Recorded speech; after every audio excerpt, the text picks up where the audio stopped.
Absent. Mulot. Present. Consorte. Present. Guys, magpapukuya natin. Maglalaro tayo ng 5 months.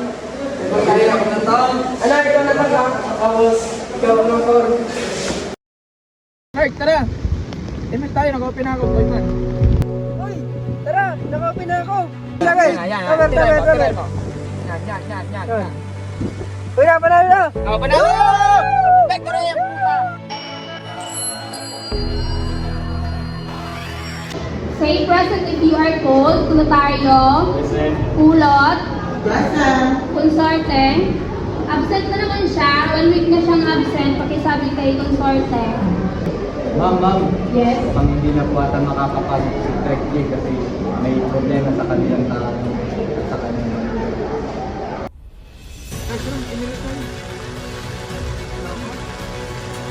Bakit? Ready na kami oh.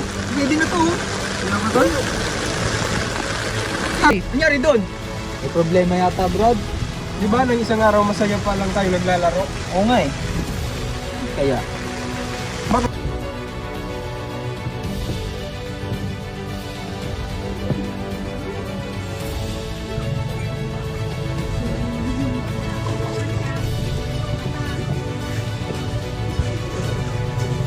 Bakit ganyan ka lang? Saan ka ba galing? Palagi ka lang wala dito sa bahay. Mabuti pang lumayas yan na dito. Bakit pa? Palagi na lang ako nakikita mo mali? Siya, di mo nakikita. Palagi na lang ako. Ako! Ano ba? Ano ba nangyayari sa inyo? Ba't lagi na lang maingay ang pamilya natin? Sige, compare mo yan. Total, wala naman akong kwenta anak dito eh.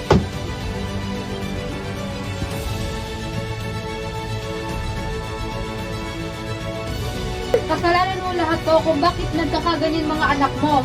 Kasi wala kang kwentang ama.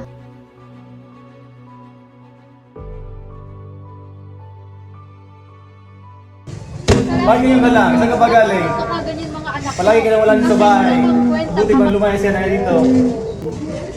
Bakit pa? Palagi na lang ako nakikita mo mali? Siya, di mo nakikita. Palagi na lang ako. Ako! Nasa labas ng bahay! Meron akong ginagawa. Di nyo lang nakikita.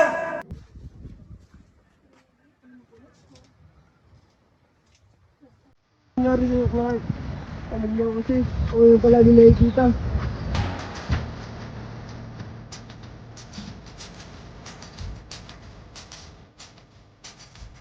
Sa panahon na pakiramdam ko na mag-isa ako at walang nakakaintindi, andyan ang barkada ko, handa makinig, umintindi at sasamahan ako sa sayaman o lungkot. Hindi man perpekto ang lahat, pero sapat na ang presensya nila para maramdaman ko mahalaga ako at hindi nag-iisa.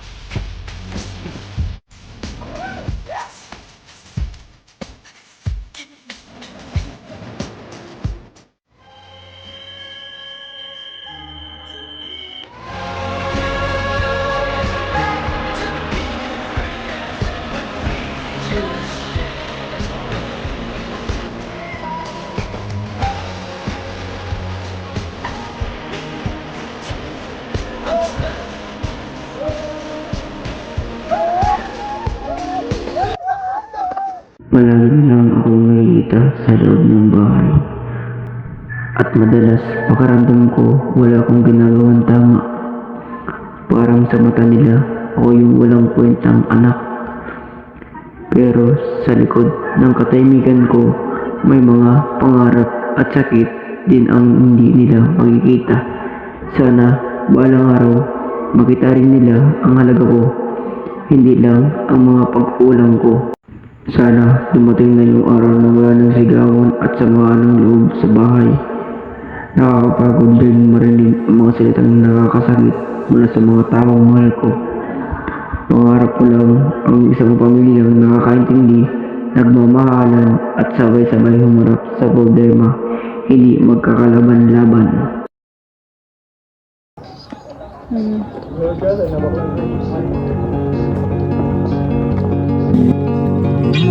Ay, pag umuwi na naman.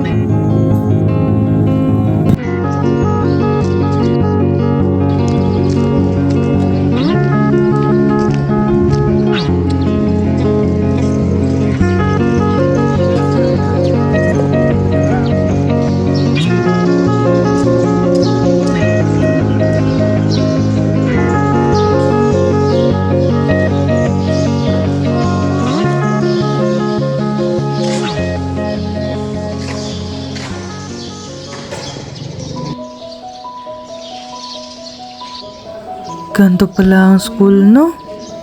Tahimik, maliwalas, at walang bully. Ay, salamat. Uy, ba't di mo sinasagot ang mga tawag ko? Bakit? Namimiss mo din ba ako? Ano? Nagagala akong makita ulit. Renzo. Akala ko sira na ang second year ko dahil kaklase ko si Renzo. Mabuti na lang at inilagay si Alice sa aming section at gusto ko makipagkaibigan sa kanya. Ngunit hindi na yun magiging posible. Tinitinan ko lang siya kasi gusto ko makipagkaibigan. Pero tinatawag ang stalker ni Renzo. At doon sila nagsimulang tawagin akong stalker.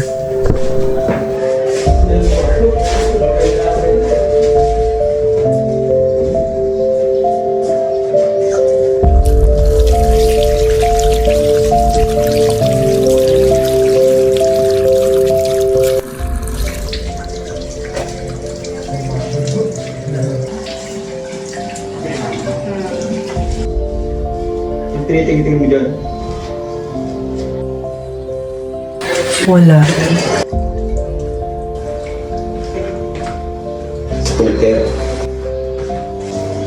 Simula nun, iniiwasan ako ng buong paaralan.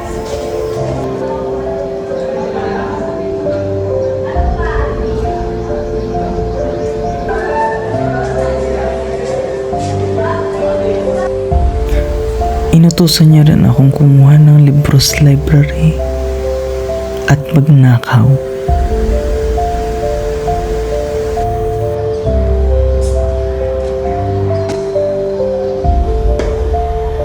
Galing.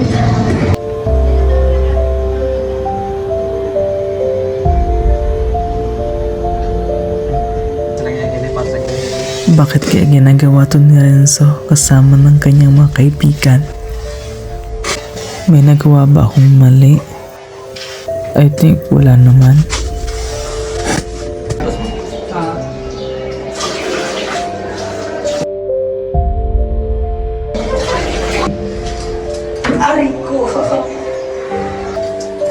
Bakit kaya to sa akin nangyayari? Bakit ako? Ayoko nang pumasok. Gusto ko na lang mamatay.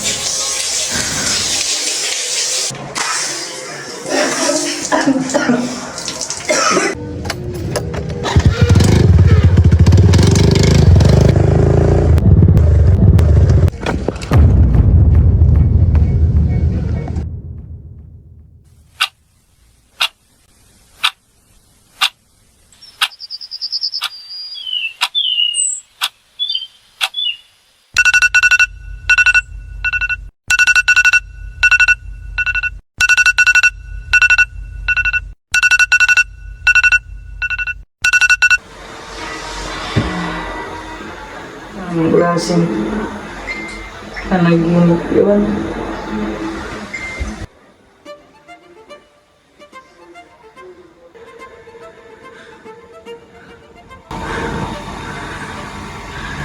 Klase panaginip mo.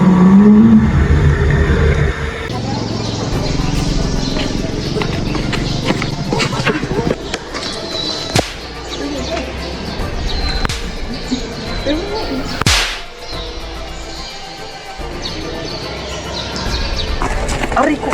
Uy! Sakit! Ari! Isa! Bitawan niyo ko! Bakit nandito kayo? O, bakit ka tumatawa? Tingnan mo ang gagawin ko tumatawa. Mali ba? Diyan sa upote mo. Nabulbo ako. Kung pakayanan mo. Abang hindi ba ang kakatamaan mo? Talaga pabubuli niyo? Ikaw? At ikaw? Simple. Matay tao ka. Bitawan mo.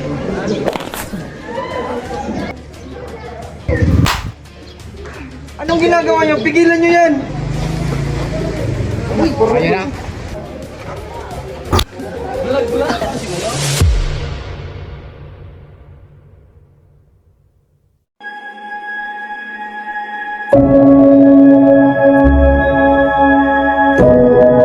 Sa isang mundo kung saan ang lahat ay may kanya-kanyang kwento, may ilan na patuloy na nagtatago dahil sa takot sa panghuhusga.